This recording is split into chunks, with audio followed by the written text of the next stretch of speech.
Brought to you by the Ministry of Planning, Economic Affairs and Development, Paria Fuel Trading Company Limited, and Standard.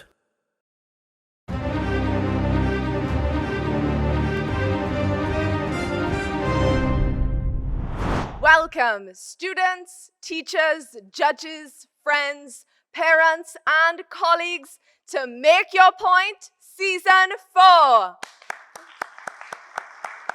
I'm Priyanka Lala, your chairperson, and as always, it is a pleasure to join you. I see some familiar and excited faces in the audience from both returning and new schools debate teams as they join us for Make Your Point Season 4. This, of course, is episode 1, preliminary round 1. Teams, we are eager to hear your stimulating, crafted arguments as you go head-to-head at this stage of competition. Best of luck to all teams. It is now my pleasure to introduce our judges for Make Your Point Season 4 Preliminary Round 1.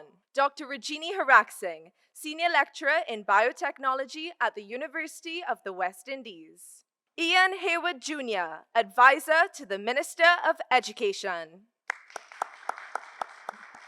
And Genesis Pereira, Lead of Make Your Point Season 1 National Champion Debate Team. And as always, joining me on stage is our timekeeper, Miss Jamie Simmons.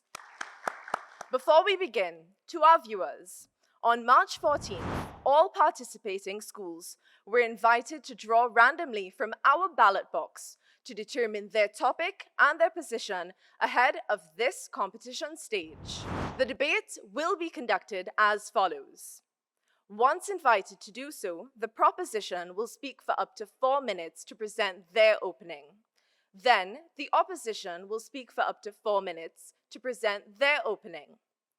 Both teams will then be given 5 minutes to confer among themselves before being allowed 2 minutes each to summarize. The judges will then make their final decision to determine which teams advance to the quarterfinal round.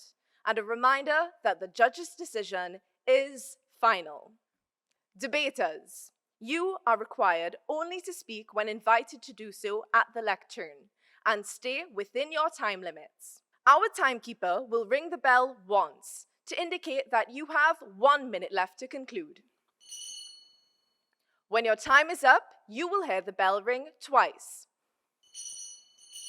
After which, a continuous ring, should you go over the allotted time.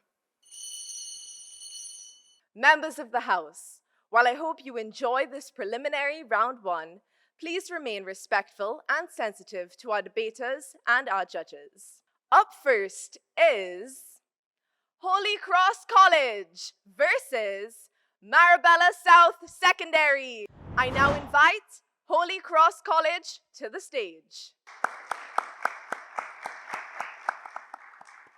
I now invite Marabella South Secondary to the stage.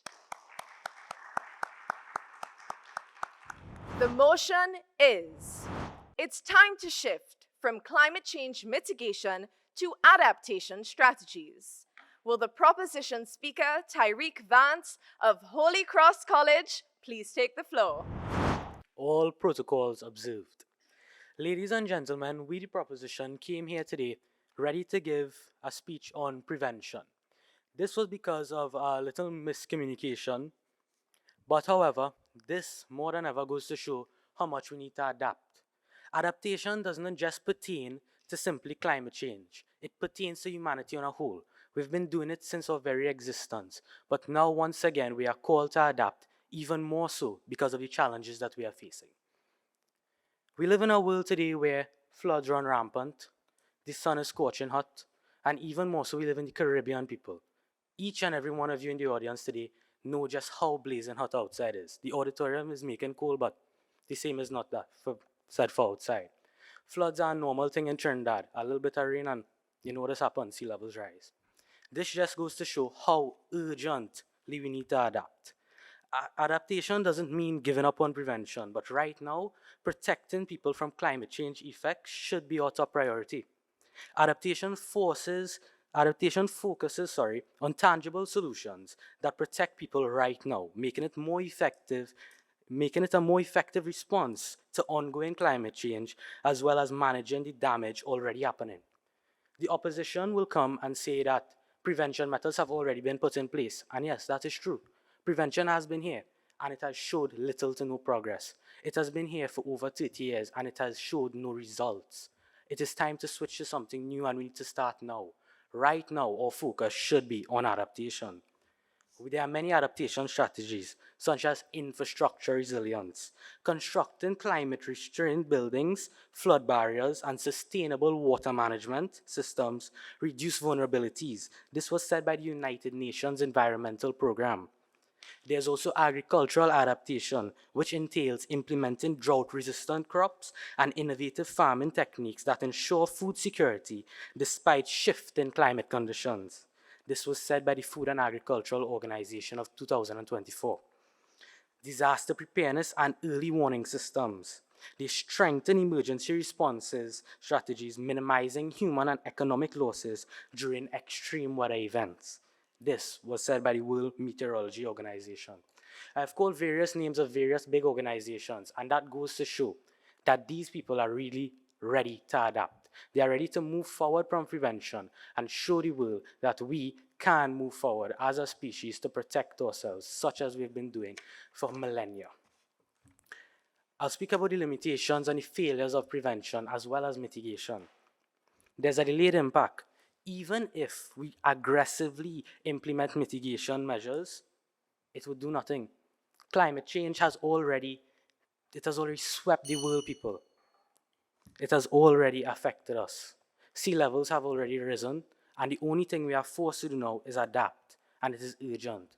There's also the economic imperative of adaptation, as while prevention measures may seem more economical in the long term, they require extensive upfront investment with uncertain success rates. Adaptation, on the other hand, provides immediate returns by reducing disaster recovery costs, securing food and water supplies, and protecting infrastructure. And this was said once again by the United Nations Environmental Programme.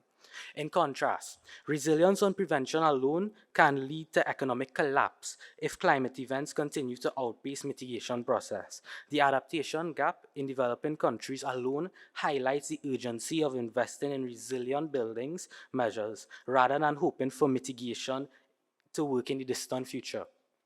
We live once again in the Caribbean. Thank you. Will the opposition speaker, Raul Rampasad of Marabella South Secondary, please take the floor? Esteemed judges, audience members, and our fellow debaters of Holy Cross College, good morning. Ladies and gentlemen, we wish to thank the proposition for the very pertinent points they have made with respect to this very important, impactful, crucial topic of climate change. Indeed, the points they have made regarding climate change adaptation strategies are essential to this discourse. We are here to, however, postulate that now is not, and I repeat, is not the time for a shift from climate mitigation to adaptation strategies.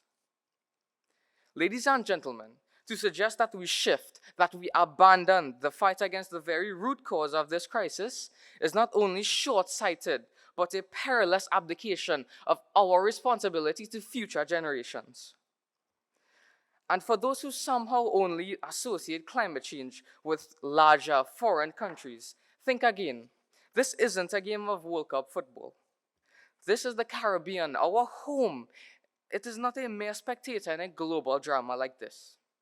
The United Nations Framework Convention on Climate Change presents our islands as a canary in the coal mine, facing brutal realities of rising sea levels, catastrophic hurricanes, and the silent death in our vibrant coral reefs.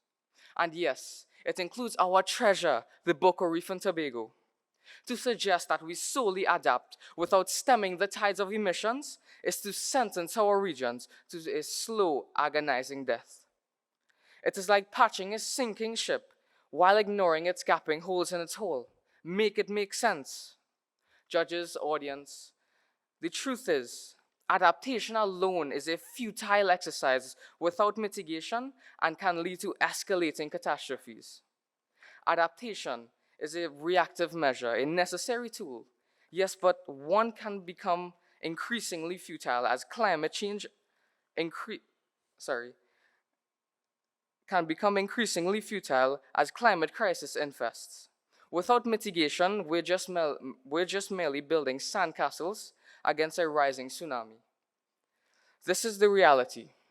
As stated in an intergovernmental panel on climate change in 2023, reports that it is the intensity and frequency of climate-related disasters will surpass our adaptive capacity. It further stresses the urgency to reduce greenhouse gases emissions, aka mitigation strategies. And yes, we are aware of mitigation efforts. It may have a time lag and climate impacts are now happening, like Hurricane Dorian, devastating the Bahamas in 2019, inflicting over $3.4 billion in damages. Not to mention last year's devastation of our Caribbean brothers and sisters. Clearly, these were not natural disasters. It is a stark testament to an lasting power of climate fuel storms. But imagine the economic and social collapse as these events become an annual occurrence. No seawall, no evacuation plan can withstand the relentless onslaught of the warming world. Hence our position. You cannot throw out the baby with the water bath. You cannot just shift adaptation strategies and ignore mitigation. This brings me to another important consideration. Climate justice, the moral imperative of mitigation. Now, the Caribbean, a region, contributes. Thank you. Both teams now have 5 minutes to confer before summary. So to you, our viewing audience, we'll be right back. Please do stay with us.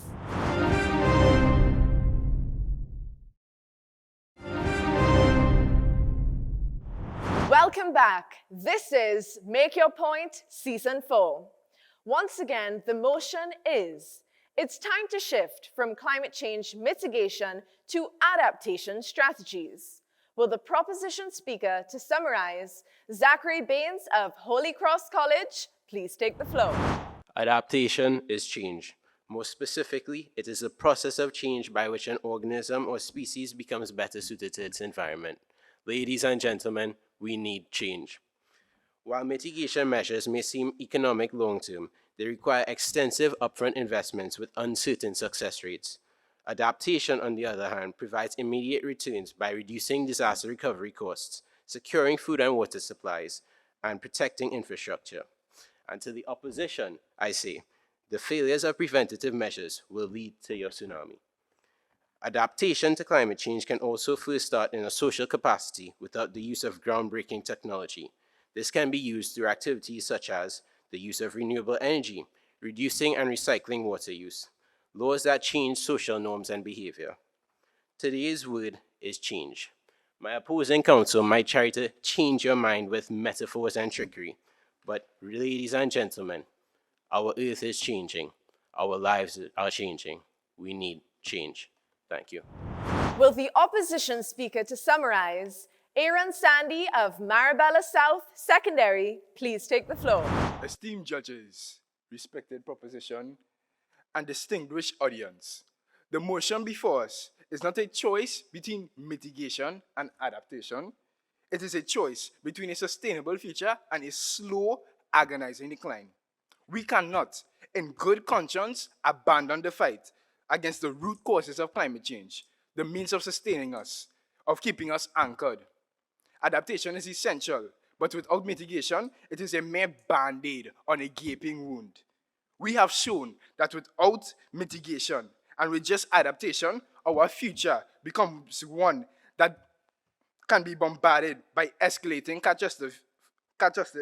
catastrophic events. And we, here in the Caribbean, have already been getting a taste of these unpleasant experiences. there is a need for increased mitigation efforts across the globe and firm laws and sanctions to help in the reduction of emissions as opposed to just trying to live through disasters. Everyone needs to play their part, big and strong, small countries alike. This fight certainly should not be abandoned because of perceived cost effectiveness of adaptation, but we need to put on our larger lens and look at the bigger picture, the future. The reality is that the more climate changes, the harder and more expensive adaptation becomes. To suggest that we abandon mitigation is to concede defeat. For the world, our Caribbean, our nation, for our children, and for the future of our planet, we must reject this dangerous proposition. We must fight for, however, a collaborative approach, which sees mitigation and adaptation working hand in hand for climate justice and for a sustainable future. Thank you. This concludes the first of 3 head-to-heads in our preliminary round 1 debate. Congratulations to both teams. Judges, your feedback. Well, congratulations to both teams as the first teams in this season 4. I thought you did really well. It's not easy to go first. And Tyreek, you started us off. I want to say I loved the segue with the use of the word adaptation when you told us about what you had to adapt to even come up here. I thought that worked well for you. Overall, you delivered a straightforward argument. I just wanted to see a little bit more of your personality. Zachary, you came in and you closed off for your team, and I thought you were extremely effective. You were plain and simple. You just told us what it was, and that was that. And I thought you were very effective. I love that you kept using the word change. You kept bringing it back throughout your argument, and you kept your comments very brief, which really helped to just get it sealed in our minds what you were trying to say. Marabella. You had a lot of great content. You started off, Raul, with some great analogies. You kept, I love that you said we're not just a mere spectator. I thought that was a very important line in there. For both you and your opposition speaker, Aaron, I thought both of you were relying a little too much on the script, and you saw what happened when you missed where you were in the script. You started to misspeak, and you even lost some time with that, right? So. It's important to have the script, it's important to be prepared, but at the end of the day, you need to be speaking to us and looking at us and not relying too much on the script.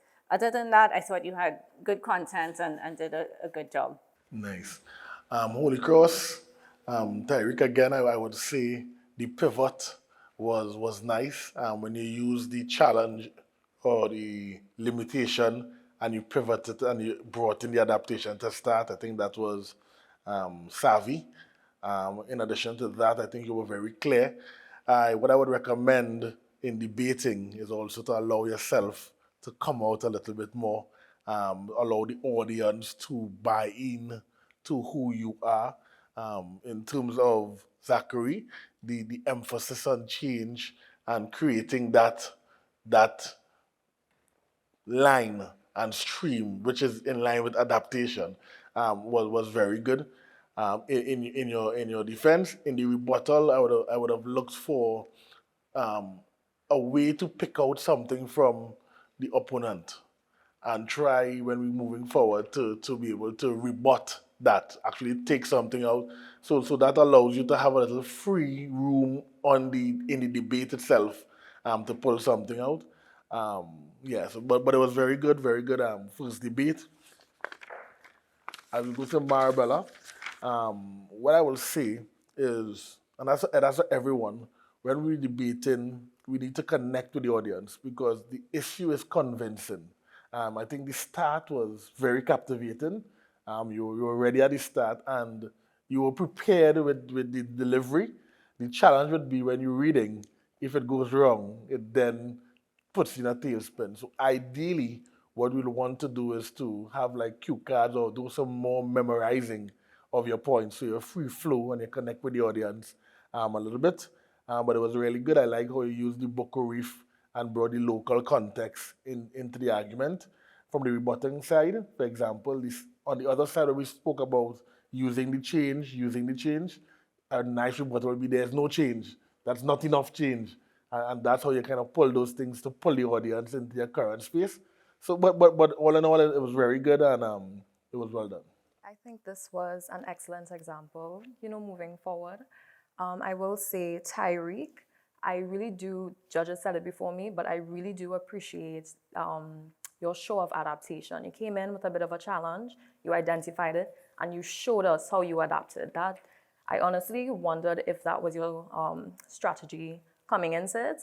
It was very effective. You didn't plan it, but it was very effective. The second speaker, Zachary, again, you were also very clear and concise. You kept it brief, and it was very easy to follow a nice summary of the first speaker's points. To Marabella, one thing I will say, what I missed with you all was a connection with the audience. You depended a bit much on your papers. It really does help the cue cards. You are able to actually learn your points so that if you stumble, you are able to recover and keep pushing forward. So moving forward, I would like to see you all adapt a little bit better without the reading word for word. But I also really did appreciate your use of local and regional examples. It really helped people to understand what are the challenges that we are facing. It showed me exactly what, where we needed to make those changes moving forward for a better future. And I appreciated the use of local and regional examples. Thank you, judges. We now take another short break, and when we return, it's our second head-to-head. Astor Boys College, San Fernando versus Bishop Anstey High School.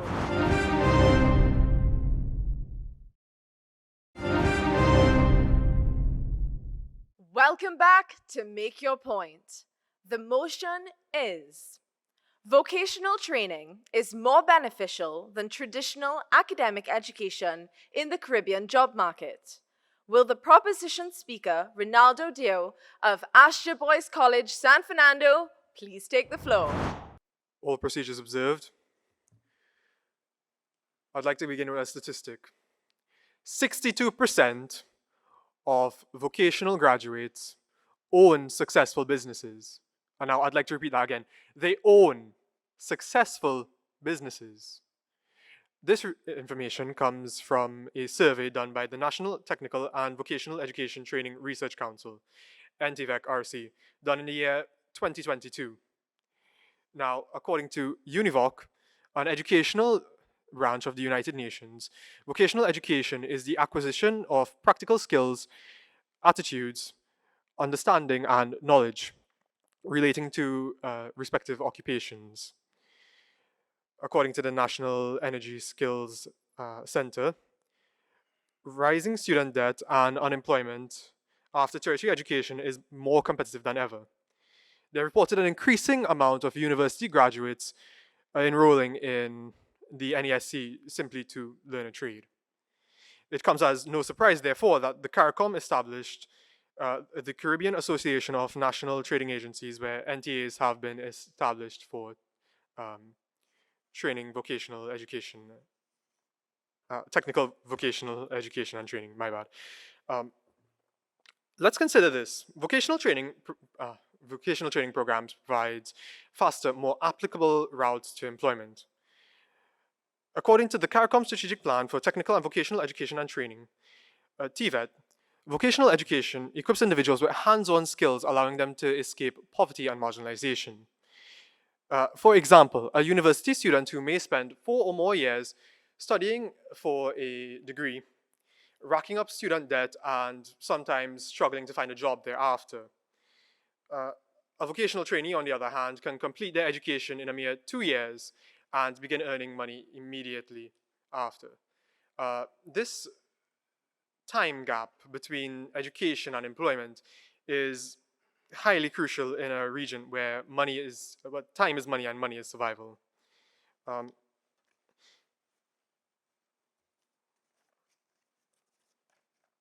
Additionally, vocational training is more affordable. Many Caribbean families cannot afford the high prices of traditional universities. Vocational programs are not only shorter, but also less expensive, and allows students to escape crushing debt. This financial freedom gained through this process is transformative. Graduates not only support themselves, but also contribute meaningfully to their local economies. Let's not overlook the entrepreneurial spirit fostered by vocational training. Equipped with industry-ready skills, many individuals go on to start their own businesses, such as chefs, electricians, and mechanics, just to name a few. This stimulates local economies, and this in turn addresses the Caribbean's high unemployment rates. To nail home this point, I'd like to give an anecdote. Consider this: a man living in Princestown, commuting over 42 kilometers daily to the University of the West Indies just to pursue their degree. Now, his position was admirable, but the reality awaiting him was harsh. An oversaturated job market forced him into a job where he was paid a mere 4,000 TT a month, highly undervaluing his ability. Now, this is the future awaiting many of us here as students of the academical sort. Well, ladies and gentlemen, thank you. Will the opposition speaker, Kai Job of Bishop Anstey High School, please take the floor? We are all told that we have to go to college to be successful, but we're never told that there's a better way to get to the same destination. Mike Rowe, 2008. Ladies and gentlemen, if that were true, why do the highest paying jobs, most stable careers and opportunities in the Caribbean require a university degree? Why is there a governmental focus on expanding universities and not trade schools? Ladies and gentlemen, if that were true, why do many of the professions are not valued in this economy, like nail techs or carpentry, as much as they value doctors, lawyers, and architects? All of which require a certain level of university degree and not based on hands-on skills. I firmly stand against the motion that vocational training is not more beneficial than traditional education in Trinidad and Tobago's job market. While vocational training is valuable, it cannot replace the broad-based knowledge, adaptability, and long-term career benefits as traditional education. Before all else, vocational training refers to instructional programs or courses that focus on skills required for a professional trade, job, or function. Traditional education does not replace vocational skills, but rather enhances them. In today's world, professions require more than just hands-on experience. Mechanics must understand advanced diagnostic systems. Carpenters and electricians require mathematical proficiency, and trade professionals need expertise beyond basic labor to advance in their fields. Moreover, traditional education provides long-term career growth and earning. According to Trinidad and Tobago's Central Statistical Office, workers with tertiary education consistently earn higher wages than those with only vocational training. Studies further show that university graduates are most likely to move into leadership roles rather than those with only vocational training skills. For example, a plumber who has a degree and understands environmental science can specialize in sustainable water systems. Education is not just about getting a job, it's about building a career. A common argument is that it is expensive to attend universities. Yes, higher education can be expensive, but it is important because it is worth the while. Over a lifetime, university graduates typically earn significantly more than those without a degree. Additionally, more affordable alternatives exist, such as online school and part-time degree programs, which allow students to access high-quality education without financial burden or full-time. This flexibility ensures that those who seek traditional education can do so in a way that fits their budget and their lifestyle. On the other hand, vocational training, though often considered a cheaper alternative, comes in its own accessibility issues. Many vocational programs require physical attendance at a specific time and place, making it difficult for those with family commitment to attend. Finally, the argument that university graduates struggle to find employment is often exaggerated. While youth unemployment is a concern, it is not exclusive to university graduates. Education does not just create workers, it creates leaders and innovators. In conclusion, while vocational training is valuable, it does not outweigh the benefits of traditional education in Trinidad and Tobago's job market. Therefore, I stand firmly against the motion that vocational training is not more beneficial than traditional education. Thank you. We now take another short break while both our teams confer for 5 minutes before summary. So don't go anywhere. We'll be right back.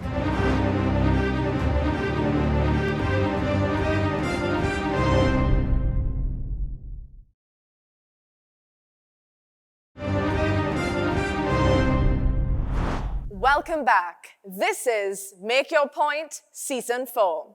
Both teams have had 5 minutes to confer and are now ready to summarize. Once again, the motion is: vocational training is more beneficial than traditional academic education in the Caribbean job market. Will the proposition speaker to summarize, Varun Dio of Astor Boys College, San Fernando, please take the floor. All protocols observed. Let me start off by reiterating what my teammate Ronaldo clearly stated, and let me be clear. While we are not against traditional academia, we have shown that in our current society, vocational training is the way to go and is proven to be more useful than academic qualifications considering the demands of our Caribbean markets. So we all know that, I know that most of our parents say, you have to become a lawyer or you have to become a doctor, which are some of these high-paying jobs that my opponents mentioned, right? But my opponents, answer me this question. Say you have worked so hard to make your parents proud. Say you have worked so hard to endure all of your years in your education, only to not be able to get a job when you have your qualifications. Then what? Answer me that, my opponents. And then my opponents come here today in front of all of you to say that traditional academic education is more beneficial than vocational training in the Caribbean market? No, man. This is not true. My opponents argue this topic, but personally, I find their beliefs short-sighted. As Ronaldo stated previously, vocational education equips these students with hands-on skills that is essential in getting direct jobs, helping them escape poverty and marginalization. Vocational training is more affordable, but yet my opponents clearly seem more convincing. Clearly need more convincing, my bad. But fine, I'll apply for them. Now, judges, let's be practical. As stated by the Caribbean Development Bank, TVET, Technical and Vocational Education and Training, these programs have the potential to majorly improve learning, social and economic integration across socio-economic spheres, while tending to the dynamic development of the economy. Thank you. Will the opposition speaker to summarize, Marika James of Bishop Anstey High School, please take the floor. All protocols observed. Ladies and gentlemen, while my opponents have argued in favor of vocational training, their perspective ignores the larger benefits and long-term stability that comes with traditional education. While it is true, vocational training gets you into jobs quicker, but those jobs have very little upward mobility, whereas our university graduates can pursue many different jobs at different leadership levels and flexibility between industries. Traditional education provides an essential foundation needed for any career, even the vocational ones. Take this flyer, for example, for vocational plumbing course, right? In the requirements, it clearly states that you require 2 CSEC passes at minimum. This makes my point irrefutable that the traditional education provides a strong foundation needed to pursue any career, especially vocational jobs too. Furthermore, my opponents suggest that education is too costly, yet they fail to acknowledge the fact that education is an investment, not just an expense. Yes, higher education requires financial commitment, but the long-term returns in terms of earning potential, career advancement, and security far outweigh the initial cost. Even our judges before us have powerful jobs which require tertiary educations, but I'm sure what you all make now outweighs the initial investment in your education. As our opponent suggested, persons living in Princess Song may have a very far travel to get to university, which is why they can access online courses which will be just as cheap and provide just as high quality education for them. Lastly, in conclusion, while vocational training has its place, it cannot, I repeat, it cannot replace the comprehensive benefits of traditional education. Thank you. This concludes the second of 3 head-to-heads in our preliminary round 1. Congratulations to both teams. Judges, your feedback. Nice. Firstly, congratulations again. You all did excellent. As your boys, Ronaldo, you started off nice with the statistics. I enjoyed the flow and the tone and the intonation as well, and highlighting the contrast in the vocational jobs and the time period in terms of getting employment and getting cash in the pocket, which was good. What we have to do is to push past when we run into a brick wall.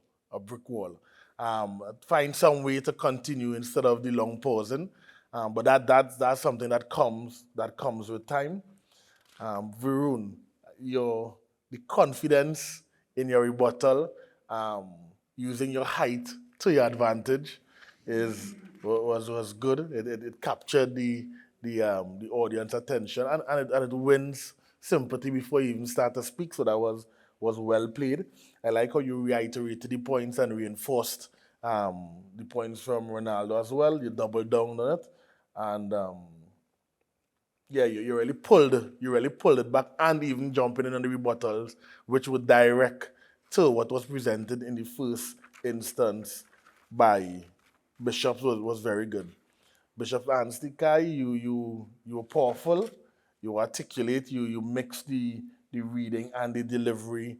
I like how you doubled down on the question and the statement question, which you firmly stand against and made it very clear where you stood in the argument, underpinning the need for the vocational and also showing the base of having to have your side of the position as part of it. That was good. That was also brought out again in the picture as well. So that was a good use of props. I like the rebuttal. I like rebuttals a lot, as you would know, as you see. I like the Princess Tongue rebuttal, which is live, which shows that you did that within the 5 minutes and told them you don't have to travel to you can stay home and do online. That's good. And that's the energy we want, and keep up the good work, guys. I enjoyed this one, and as a university lecturer, these are issues that globally higher education institutions are grappling with, and I thought you both teams did justice to that. So let me start with Astra. I thought you both spoke really well.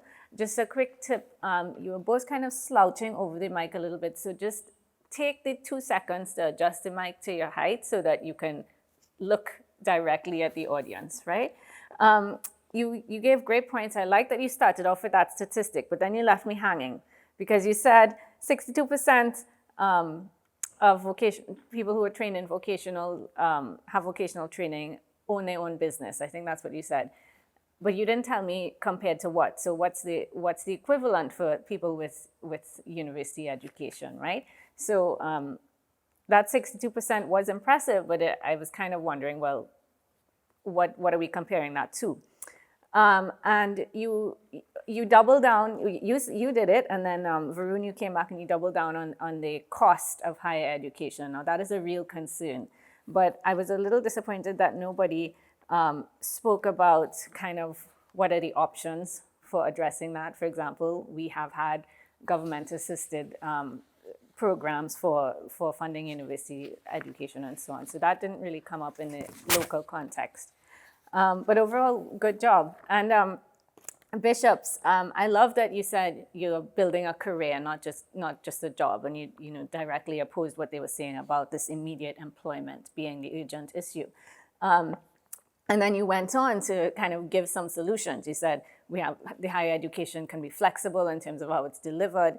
And you did, in fact, they did what you should have done. They brought in the missing statistic, I should say, of what the equivalent is for higher education, people who have jobs. You suggested that you have a lot more leaders who have higher education backgrounds. But you could have also then addressed his statistic of 62% of vocationally trained people own their own business, because that's a leader as well, right? So I felt like overall both teams needed to address the point that the opposing team made. Marika, I thought you had excellent content in your in your summary. I really liked the emphasis on university education as an investment, but you were speaking too fast. And I don't know if that was just nerves, but of course, it's still a performance, and you still have to make sure that the audience is receiving what you're putting out, right? So slow it down a little bit, but overall, good intonation in general, and I thought you were all really excellent speakers. Right. Well, as a university student, I was very interested to see how Azure was going to convince me that my existence is completely unnecessary.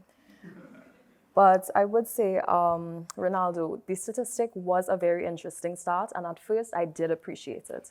But as you came down to the end and brought in the anecdotes with the man traveling from Princeton, I found that that would have been a more effective opening, especially on the side of the audience, to get a more emotive response and then get into the information. Also, as Mr. Haywood would have said, moving past that block, you have a stumble, and that is why I would have previously emphasized learning and understanding your point so that when you do stumble, it's easy to recover. So moving forward, I'm excited to see how you advance. Varun, from the time you came on stage, you were very charming. You gained some sympathy without even speaking, and you were very confident. You really pulled the audience in, made it very easy to listen to, and you did a wonderful job at emphasizing the points that Ronaldo would have made. Right, on to Kai now.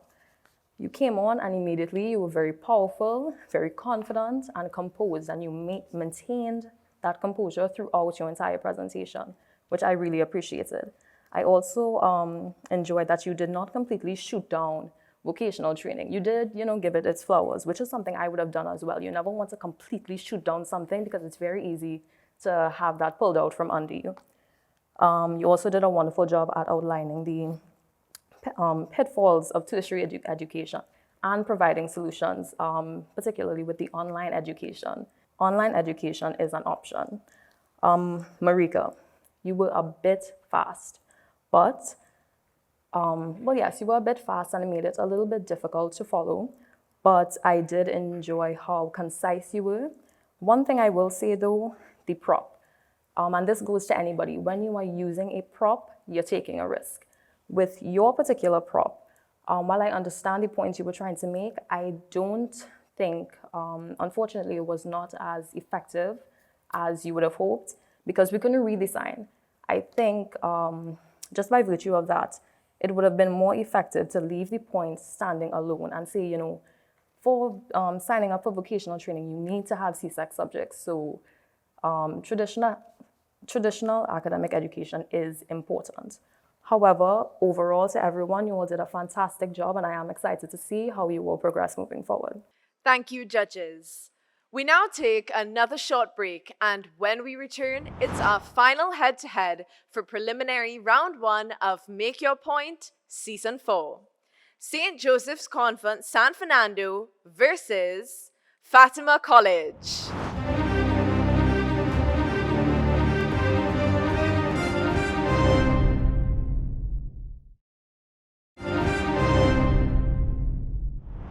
Welcome back to Make Your Point Season 4.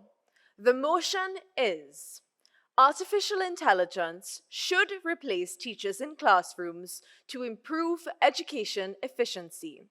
Will the proposition speaker, Kaylee Joy Ramsumer of St. Joseph's Convent, San Fernando, please take the floor? All protocols observed.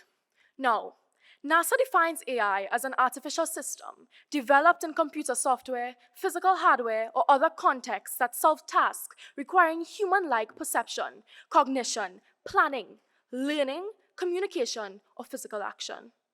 Education efficiency, as described by the Teachers Institute, is the maximization of learning outcomes with minimal resources and time.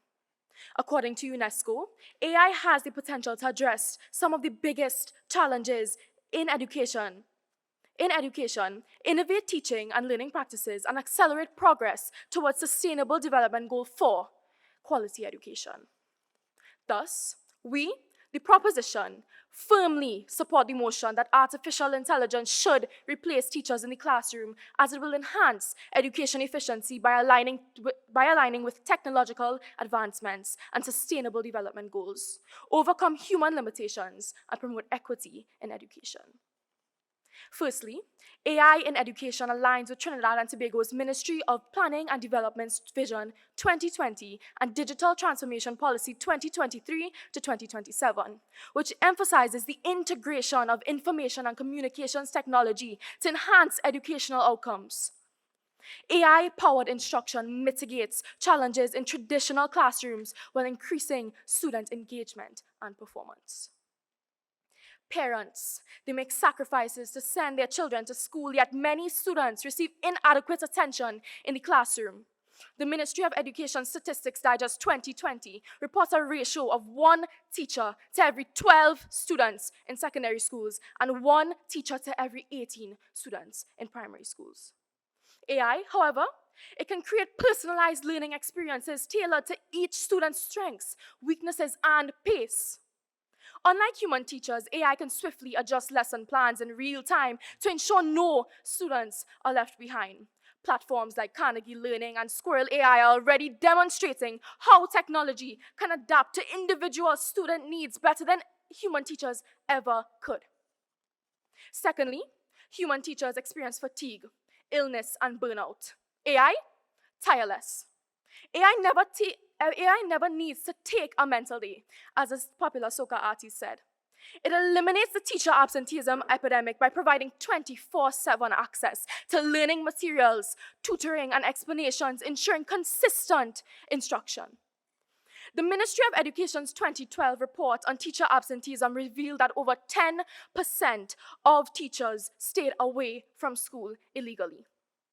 Is this fair to students? Should they suffer due to their teachers' lack of responsibility? AI ensures that students always have a reliable and consistent source of instruction. Finally, AI helps to bridge educational inequality. The United Nations Sustainable Development Goal 10 to reduce inequalities aim to promote social, economic, and political inclusion. Professor of Criminology and Social Psychology Ramesh Diasaran highlights the link between the education system and crime, noting that inequality within education creates social division and alienation. AI ensures all students, regardless of location, have access to the same quality education. Students in rural and underserved areas would no longer be disadvantaged due to limited resources or underqualified teachers. In conclusion, educational philosopher John Dewey once said, "If we teach today as we taught yesterday, we rob our children of tomorrow." The world is changing and education must evolve with it. Let us choose innovation. Let us choose efficiency. Let us choose the future. Let us choose AI. Thank you. Will the opposition speaker, Kennedy Valley of Fatima College, please take the floor? I dedicate this opening to all the teachers who live in my heart, because you cannot replace this. Ladies and gentlemen, in a fast-approaching world of AI ubiquity, we will explain why AI replacing specifically teachers would be fatal to education itself. Firstly, let's discuss cost, as the proposition did not. Does anyone believe students are capable of complete academic self-governance? Anyone who has been in a secondary school class in a teacher's absence will know this is categorically false, and compensated human supervisors would still always be needed. On top of that, consider supplying and maintaining AI technology for the over 200,000 students in this nation alone, according to our own Ministry of Education. Do you assume that all this is cheap and efficient, even in the long run? Now let us humor the proposition and acknowledge that AI can provide high-quality learning tools to students worldwide. This overlooks the several disciplines which AI is lacking in. How can AI teach the young violinist, the striving actor? How can it guide the young painter's hand? And this isn't just about the arts. A UE survey of 840 primary school students linked scientific disinterest to a lack of hands-on learning, and usually AI lacks hands. And I have a question for the proposition. Do you think that AI should teach our children about slavery or the genocide of the indigenous peoples? It has the information, of course, but is it qualified to guide children as they uncover the dark depths of the human soul? Furthermore, AI can only replicate human thought. It cannot produce novel ideas or unique outlooks needed especially for higher education. Therefore, AI cannot educate efficiently. As I have just outlined, in several cases, it struggles to educate at all. Moreover, sociology teaches us that education is one of the main social institutions for social development. According to the TNT Teachers Union Code of Ethics, the primary commitment of a teacher is not just intellectual, but moral and social. The TNT Children's Authority reports on average 4,000 to 5,000 abuse cases per year, often domestic, making the role of the teacher in loco parentis even more crucial. And as per the American Psychology Association, younger school children require socialization to learn conflict resolution, communication skills, and more. Are we really supposed to believe that AI can imitate a living, breathing human in this regard? The prompt is about education efficiency, but we must ask, what good is an education if it does not build resilient, morally upstanding citizens? And with large class sizes and teacher shortages, as the Newsday reported in 2023, the solution isn't no teachers, it's more teachers and more investment in teachers, because increased teacher efficiency is increased education efficiency. In closing, I would like to tell a story. One day in primary school, I was crying about a test result. And as I sat curled under the desk, my teacher sat next to me, and she said, "Kennedy, you are more than just a number." And she stayed for more than an hour, and I will never forget this, for more than an hour, just trying to make me laugh. So for her, and all the teachers supporting both sides today, we proudly oppose. Thank you. Both teams now have 5 minutes to confer. To you, our viewing audience, we take a short break. Please do stay with us.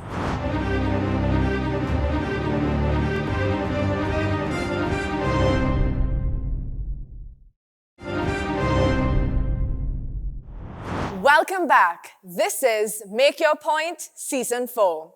Both teams have had 5 minutes to confer and are ready to summarize. Once again, the motion is: artificial intelligence should replace teachers in classrooms to improve education efficiency. Will the proposition speaker to summarize, Sydney Solomon of St. Joseph's Convent, San Fernando, please take the floor. ChatGPT, Gemini, Meta AI.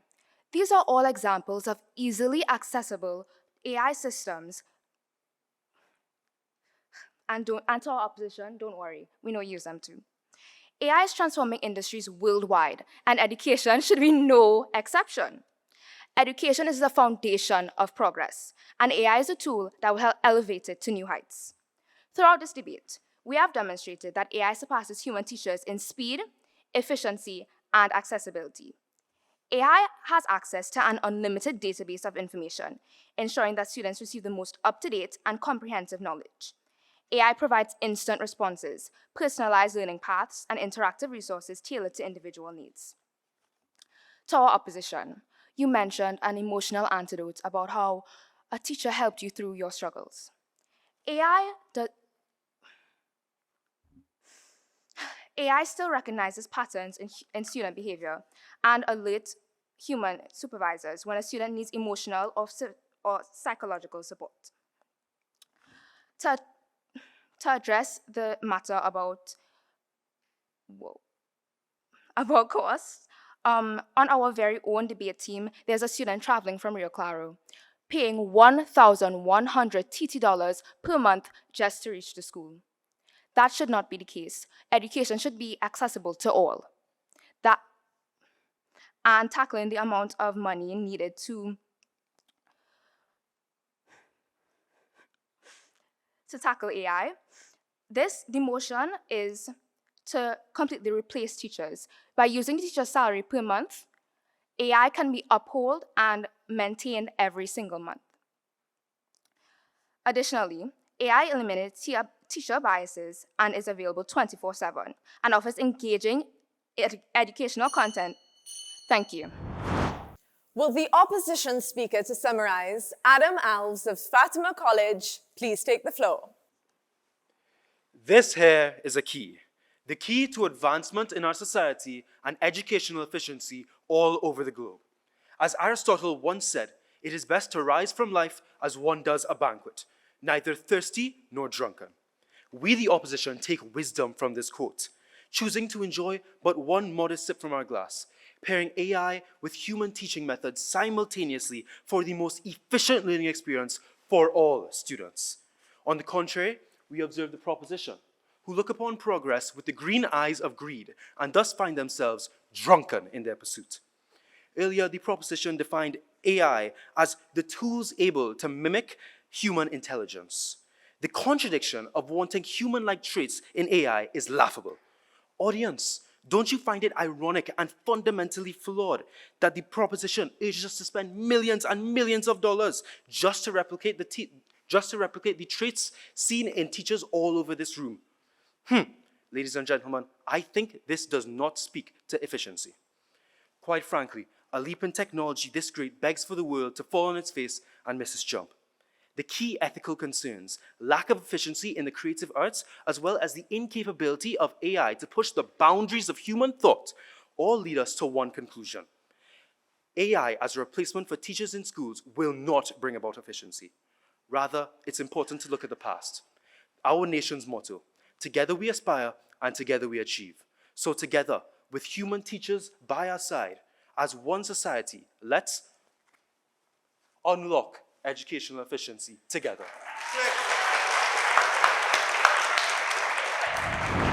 What a thought-provoking debate. This concludes our final debate for preliminary round 1. Judges, your feedback. Right, so to begin, Kaylee Joy, you began very powerfully, you were very composed, and I really appreciated that. But one thing to note, you could have read a little bit less. Connection with the audience is very important. You are trying to convince a room of people something. So you really need to make that eye contact and maintain a connection in order to make sure that what you are saying is translating well. I also loved your use of the local, the goals that you outlined, and local sources. You use a lot of local sources, which really help to contextualize artificial intelligence in the local Trinidad and Tobago context. Another thing, you did a wonderful illustration of how it may be beneficial in the classroom. But one more thing, you pointed out the benefits to rural communities, that it would eliminate that disadvantage. But I don't believe that that was a very strong point. Rural communities tend to be underserved in certain areas, particularly with Wi-Fi. And then, the summary speaker emphasized ChatGPT, Gemini, all of these things need to be accessed. You need Wi-Fi to access it. So to say this would remove that disadvantage for rural communities, I don't necessarily agree with. On to the summary speaker now, Sydney. I felt you dropped the ball a bit with respect to emphasizing the main points of the main speaker, and it was a bit disjointed. It was a little bit difficult to follow exactly what you were trying to say. And I also think that you missed an opportunity to rebut the emotional appeal that our main speaker from Fatima presented. On to Fatima now. Right, Kennedy. From the jump, you started off very powerful, very composed. You drew the audience in, you maintained that eye contact, you didn't read too much. You made it very easy to follow and remain engaged with you. You did a great job at highlighting fields where AI cannot be successful in the arts, and then that emotional appeal, the aspects of socialization, particularly with younger students, I found that to be very effective. You also had that emotional tool. With your teacher, you talked about that situation. I found that to be extremely effective. You really rounded off the argument well and kept me with you. One more thing, the prop, I did find it was a bit disingenuous. I think a simple, what it would have looked like was, a picture with you. But I felt a simple touch to the heart would have been a little bit more heartfelt. But having a large picture like that, to me, I lost the connection with you just for a second there. On to Adam. I, again, also appreciate that you didn't completely shoot down the importance of artificial intelligence, you proposed a combination, which I always appreciate. I don't love when we completely take it down to the other side, because that is very easy to be used against you. So I found that to be very effective. And with the key, I thought it was a very charming use of the prop. It kept me engaged, it was a little entertaining, and I appreciated that. But I think there was a missed opportunity to highlight that situation with the rural, the advantage that they were claiming it would give the rural community. I thought that that was a glaring point that you all would have picked up on, but you didn't. So there was a missed opportunity there. But overall, you all did a wonderful job, and I look forward to seeing you all move forward. Joseph Convent, Kaylee Joy, it was very good, very powerful start. I enjoyed the AI versus the teacher segment. That was good, highlighting the efficiencies of AI against the inefficiencies of humanity. So that was clear. I like the play with poetry as well. There was a poetic piece in there. I think that is when we moving the data from the paper and delivering it in terms of messaging to your audience. So I think that was excellent. Sydney, the nerves would have kicked in, and something that happens to everyone. So the lesson to be learned is how do we manage, or how do we push past, or how do we prevent the audience from getting that. So sometimes when you get nervous, you would have said certain things under your breath that would have still come through the mic. So those are just things we need to hone, because when those things happen, we miss the message, because people tend to get compassionate about you, so they care about you there, and then not really getting what you would have said. Fatima Kennedy, I enjoyed your delivery. I was surprised at how accurate in terms of energy you were able to rebut from the initial position. I also like the flip to the strategy of the efficiency from the AI to the soul of the human. I think that was good. I also enjoy the fact that you would have had to do some studying about AI to do your rebuttal and to do your presentation on the soul of the teacher and the humanity of the teacher.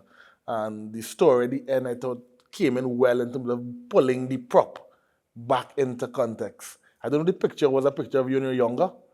Yeah, so the schoolboy picture, so it pulled you back to under the table. So I liked how at the end that pulled the prop at the start. It was very clear as well. In terms of Adam, the unlocking education message with the dramatic presentation, I think was good. I think Kennedy would have come with all the facts and all the data and the nice articulation. And I think you delivered from an emotional, dramatic space. And I think that's important when we want to close off an argument. And you would have seen when you turn your key, the audience would have kind of bought into you. And at the end of the day, what we're trying to do is to win a debate. So you have to get the persons to be convinced that you are right and the other person is wrong. So using poetry and drama in the middle of the information sharing, I think was good. All right, guys, this is the kind of intellectual debate I was waiting for. So thank you. I thought you both came out really strong. And as a lecturer, who and the topic is of existential importance to myself, I thought you both did an excellent job of going beyond sort of the obvious points. So Kaylee Joy and St. Joseph Convent, Kaylee Joy, I thought you had great cadence. You had a lot of excellent content in there, and every time you were aligning to the government goals, you were aligning to sort of larger missions of important global organizations as it pertains to education. Every time you made a point, you gave an excellent local example about that point, and that really kept me engaged with you and kept me following the logic of what you were presenting. You spoke a lot about equity and how AI can address equity in education and use that to extend the argument to making it more efficient, which is a really important idea. And then finally, you ended with some really powerful questions to us that really kind of made me feel, yes, I'm there with you. Then Kennedy, Well, I'll address both Kennedy and Adam together. I mean, I thought you guys were almost flawless in your delivery.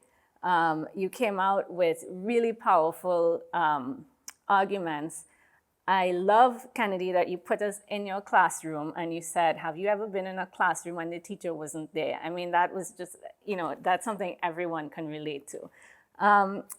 You spoke, of course, about the practical deficiencies, or AI being deficient in being able to teach practical knowledge, hands-on knowledge, and then you said AI doesn't have hands. You kind of came back with these witty quips that just sort of immediately made us realize what you were speaking about without too many words. So I love that.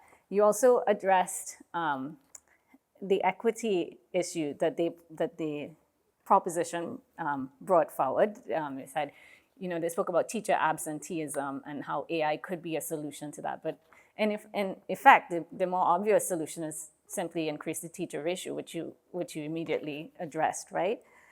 So I thought, aside from addressing what they did, I thought you did a really excellent job going beyond the obvious and bringing out a lot of subtle arguments about the deficiencies of AI and how that is going to impact education. So I thought you were also, both teams, very comprehensive in your arguments. Adam, I love the dramatic flair at the end. I could have done without the prop, but I didn't think you needed it. I thought you were perfect without it. Sydney, as it was mentioned, sometimes the nerves get the better of us. But I do want to say, you're not an AI, you're not a robot. So you have the ability to sort of look at us, let us feel what you're feeling, address the elephant in the room. Okay, I lost my train of thought, but it's okay. I'm here to teach you something, and you can teach us something. Just pause, look at us, and tell us something, right? Tell us what you came here to tell us. And you don't have to say it in the same words that you wrote down on your paper. You can just look at us and speak to us. So, there's a lesson there. We need to be able to push past this. That happens to all of us. Sometimes we fumble, but I think everyone here is going to experience that at some point. So it's important to think about, when that happens, what do we do and how do we move past it?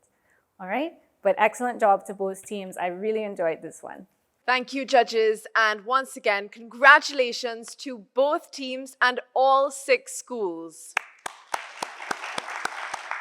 We now take another short break while our judges confer and tally the results to determine which 3 of our 6 competing schools will be moving forward to the quarterfinal round. Please do stay with us.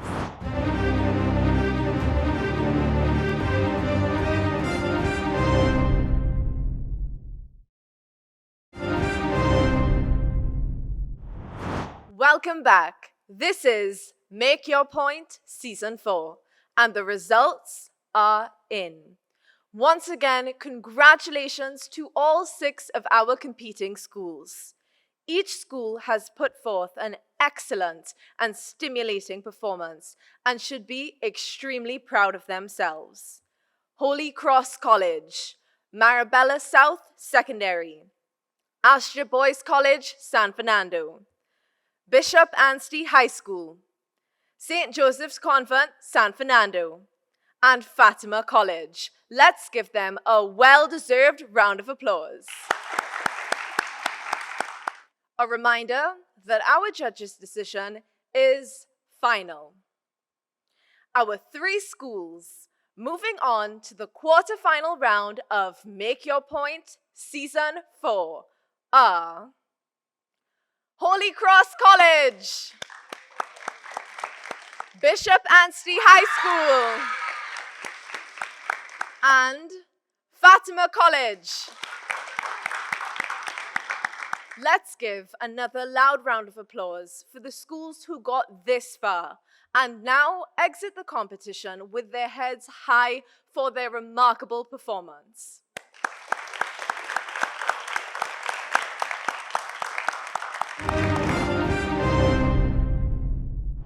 We'd now like to ask a representative from each of our 3 schools to draw from our ballot box to determine their topic and their position ahead of the next competition stage. A reminder that the letter P, of course, is for proposition and O for opposition on the numbers 7 to 9. the numbers signifying the next 3 topics to be debated in this competition. Bishop Anstey High School, please pick from the ballot box.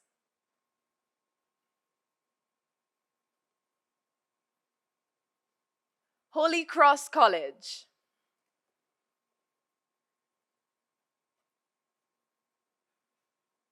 And Fatima College.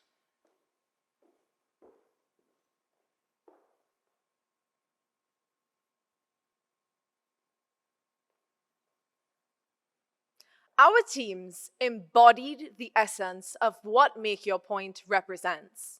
Their timely topics were argued with poise, extensive research, and a dramatic flair. All debaters continue to demonstrate the abilities and potential of the nation's youth. Investing in the voice of the young people means investing in our future. This concludes preliminary round 1. Please join us again next Tuesday at 8 p.m. on CNC3 for preliminary round 2 to watch these schools debate. St. Joseph's Convent, St. Joseph versus Presentation College, San Fernando.